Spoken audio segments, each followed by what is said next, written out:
నేను ఢిల్లీలో ఉన్న కుతుబ్ మినార్కి వచ్చాను. వీడియో కనుక మీకు నచ్చినట్టయితే please like, subscribe, comment and share చేయండి ఫ్రెండ్స్.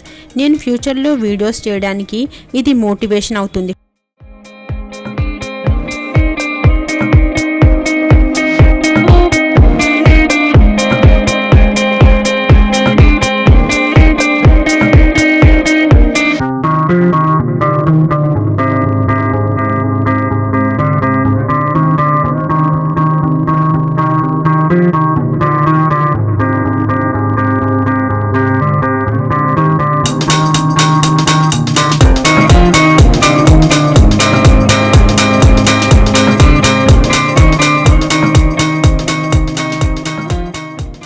కుతుబ్ మినార్ మెహ్రౌలి అనే ప్రాంతంలో ఉందండి.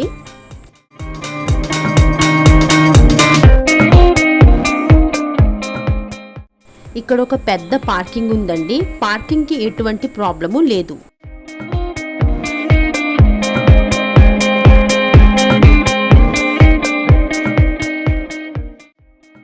ఇది కుతుబ్ మినార్ సైన్ బోర్డ్ అండి. కుతుబ్ మినార్ ఎంట్రీ పాయింట్ దగ్గర ఇది మీకు కనిపిస్తుందండి.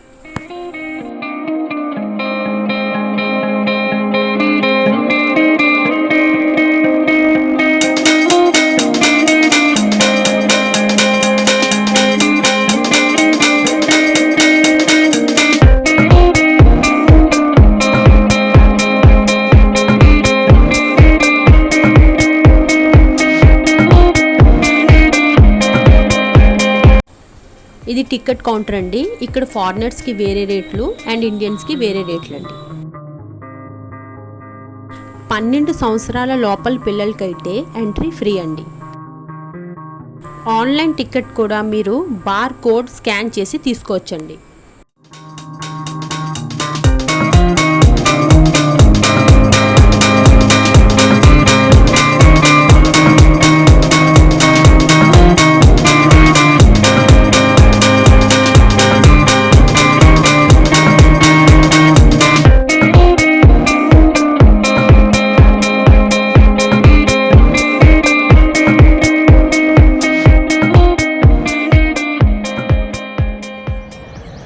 కుతుబ్ మినార్ మెహ్రౌలి ప్రాంతంలో ఉందండి. ఇది సౌత్ ఢిల్లీలో ఉంది.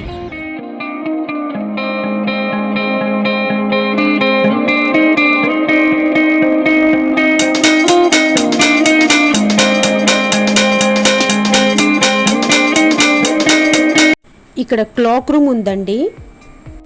మీతో పాటు తెచ్చిన వస్తువులు ఇక్కడ జమ చేయాలండి. కెమెరా, మొబైల్స్ అయితేనండి మీతో పట్టుకు వెళ్ళొచ్చు. క్లాక్ రూమ్ ఛార్జెస్ వచ్చేసి 5 రూపీస్ అండి.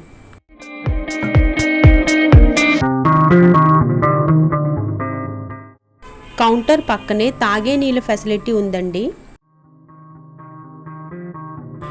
సెక్యూరిటీ చెక్ చేసిన తర్వాత ఇది ఎంట్రీ గేట్ అండి.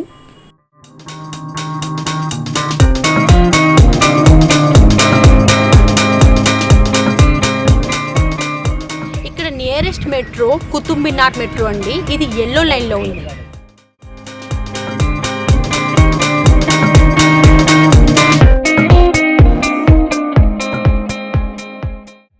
కుతుబ్ మినార్ మీరు చూద్దాం అనుకుంటే ఎర్లీ మార్నింగ్ 7 కల్లా మీరు వస్తేనండి ఇక్కడ రష్ ఉండదు. చాలా బాగుంటుంది.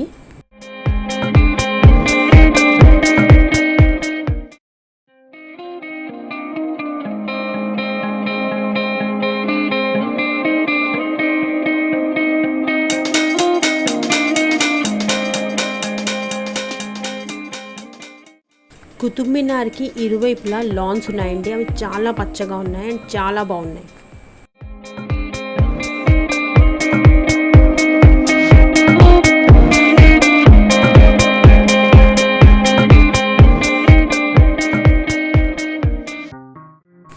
ఇది కుతుబ్ మినార్ కాంప్లెక్స్ మ్యాప్ అండి.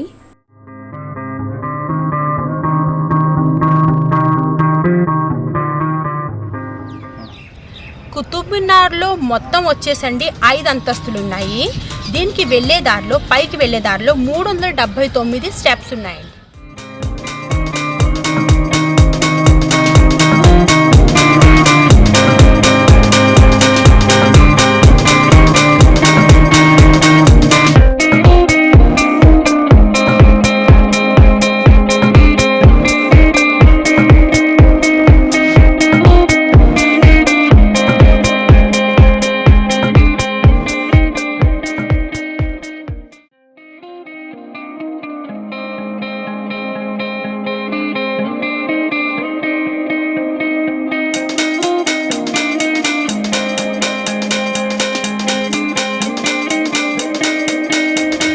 ఒక యునెస్కో వరల్డ్ హెరిటేజ్ సైట్ అండి.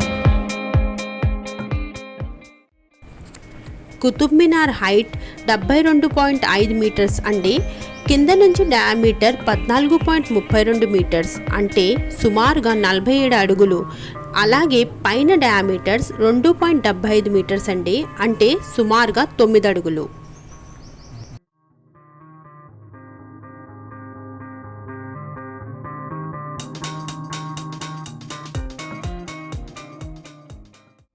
కుతుబ్ మినార్ని కుతుబ్ ఉద్దీన్ ఏబక్ కట్టించారండి. కానీ ఆయన కుతుబ్ మినార్ని పూర్తి చేయలేకపోయారు. కుతుబుద్దీన్ ఏబక్ తర్వాత వచ్చిన ఇల్తుమిష్, ఫిరోజ్ షా తుగ్లక్ బాద్షాలు కుతుబ్ మినార్ని పూర్తి చేశారండి. ఇక్కడ కుతుబ్ మినార్ పరిసరాలని కుతుబ్ మినార్ కాంప్లెక్స్ అని అంటారు.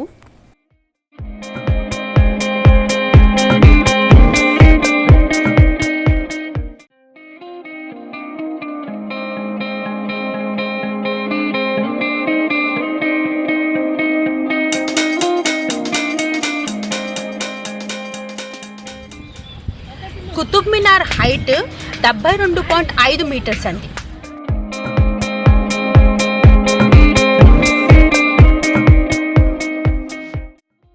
ఇక్కడ కుతుబ్ మినార్ పరిసరాల్ని కుతుబ్ మినార్ కాంప్లెక్స్ అని అంటారు. అయితే ఈ కుతుబ్ మినార్ కాంప్లెక్స్లో ఐరన్ పిల్లర్, ఆలియా దర్వాజా, ఆలియా మినార్, ఇల్తుమిష్ సమాధి, ఇమామ్ జమీన్ స్టోమ్, అలావుద్దీన్ మదర్సా, కవ్వత్ అల్ ఇస్లాం మాస్క్ ఉన్నాయండి.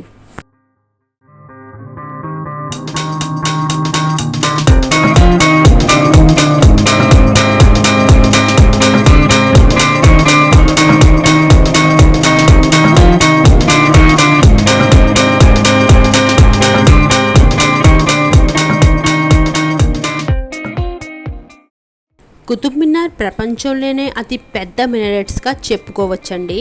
ఇది leaning tower of Pisa and చైనాలో ఉన్న గ్రేట్ పగోడా కన్నా ఎత్తులో ఉందండి.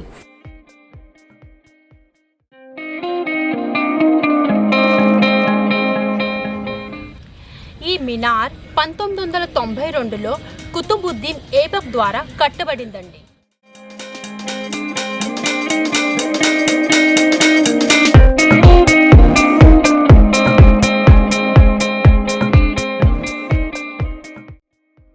ఈ మినార్ భారతదేశంలో ముస్లిం రాకకి సంకేతంగా కుతుబుద్దీన్ ఏబక్ కట్టించారని చరిత్ర చెప్తుంది. అయితే ఇది కేవలం ఒక ముస్లిం మత ప్రార్థనా స్థలమని కూడా వినికిడి ఉందండి.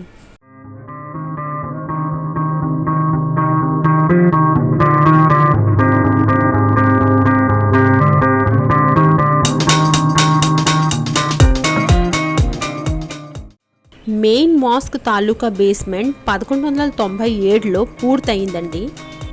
మిగతా 3 అంతస్తులు కుతుబుద్దీన్ ఏబక్ తర్వాత వచ్చిన బాదుషాలు అంటే ఇల్తుమిష్ మరియు ఫిరోజ్ షా తుగ్లక్ కట్టారు. వీళ్ళు సుమారుగా 1230 నుంచి 1368 వరకు దీని నిర్మాణం చేపట్టినట్టు చరిత్ర చెప్తుందండి.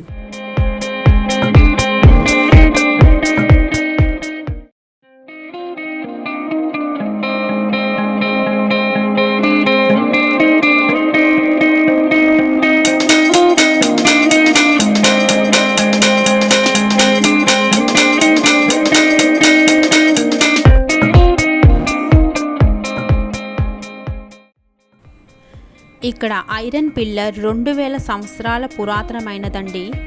ఐరన్ పిల్లర్ చంద్రగుప్త II గౌరవార్థం కట్టబడిందని చరిత్ర చెప్తుంది. ఐరన్ పిల్లర్ హైట్ 7.2 మీటర్స్ అండి. అయితే ఈ పిల్లర్లో 98% ఐరన్ వాడారు. కానీ 2000 సంవత్సరాలు అయినప్పటికీ ఈ పిల్లర్కి ఎలాంటి జంగు పట్టలేదు. ఈ పిల్లర్ పైన గరుడ పక్షి బొమ్మ ఉందండి.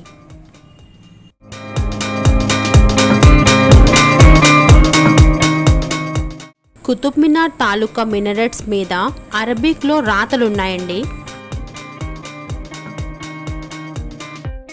సికందర్ లోడి కుతుబ్ మినార్ని 1489 నుంచి 1517 వరకు సంరక్షించారండి.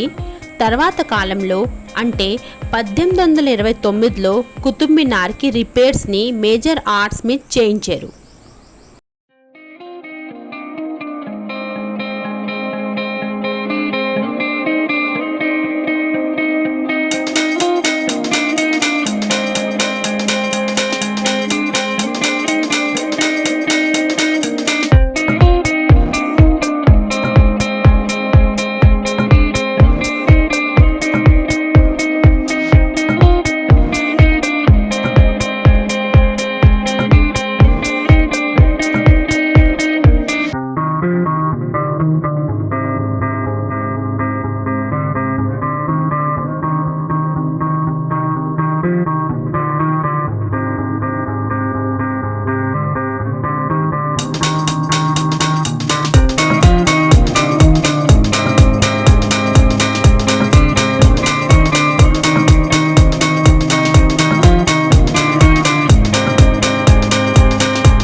కుతుబ్ మినార్ రెడ్ శాండ్ స్టోన్తో కట్టబడిందండి. అంటే కుతుబ్ మినార్ మీద మనకి ఇండో ఇస్లామిక్ ఆఫ్ఘాన్ ఆర్కిటెక్చర్ ఎక్కువగా కనబడుతుందండి. కుతుబుద్దీన్ ఏబక్, ఇల్తుమిష్, ఫిరోజ్ షా తుగ్లక్ కట్టబడడం వల్ల ఈ మినార్లో ఉన్న 5 అంతస్తుల్లో వేరే వేరే వాస్తుకళ్ళు కనబడతాయండి. ఉదాహరణకి మొదటో అంతస్తు యాంగులర్ అండ్ సర్కిల్గా ఉందండి. అలాగే రెండో అంతస్తు రౌండ్గా ఉందండి. మూడో అంతస్తు మళ్ళీ యాంగులర్గా ఉందండి. పైనున్న అంతస్తుల్లో హోలీ ఖురాన్ చెక్కబడి ఉందండి.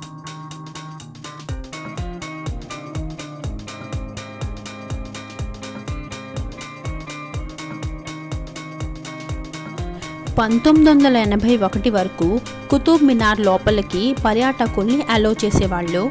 అయితే 1981 సంవత్సరమున కుతుబ్ మినార్ లోపల పెద్ద విషాదం జరిగింది. మినార్ లోపల 300 నుంచి 400 వరకు పర్యాటకులు ఉండగా ఎలక్ట్రిసిటీ ఫెయిలియర్ అవ్వడం వల్ల వెలుపల అంతా గాఢ అంధకారం అయ్యింది. దానివల్ల అక్కడ తొక్కిసలాట జరిగిందండి. 45 మంది వరకు మృత్యువాత పడ్డారు. ఆ తర్వాత గవర్నమెంట్ కుతుబ్ మినార్ లోపలికి వెళ్ళడాన్ని నిషేధించిందండి.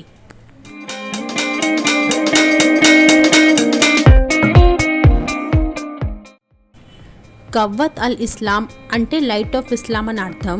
ఇది ఉత్తర భారతంలోనే అతి పురాతనమైన మస్జిద్ అండి.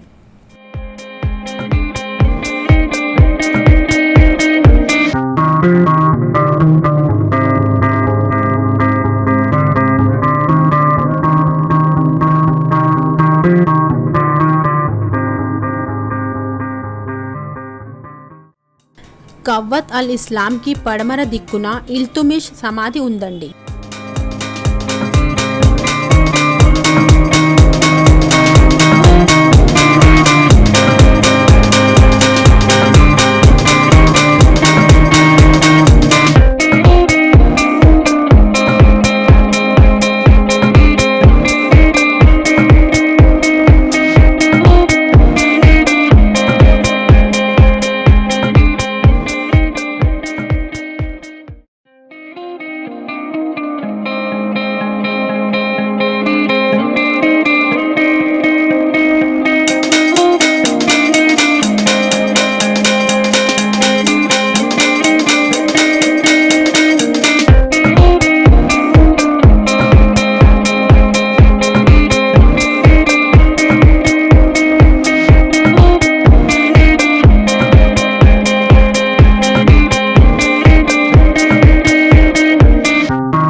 ఆలియా దర్వాజా గేట్ ఉంది.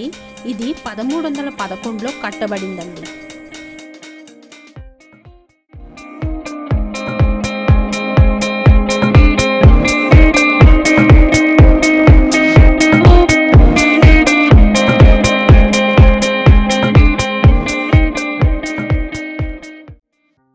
ఢిల్లీ గవర్నమెంట్ కుతుబ్ మినార్ తాలూకా పిక్చర్స్ని గౌరవార్థం మెట్రో కార్డ్ మీద కూడా వేసారండి.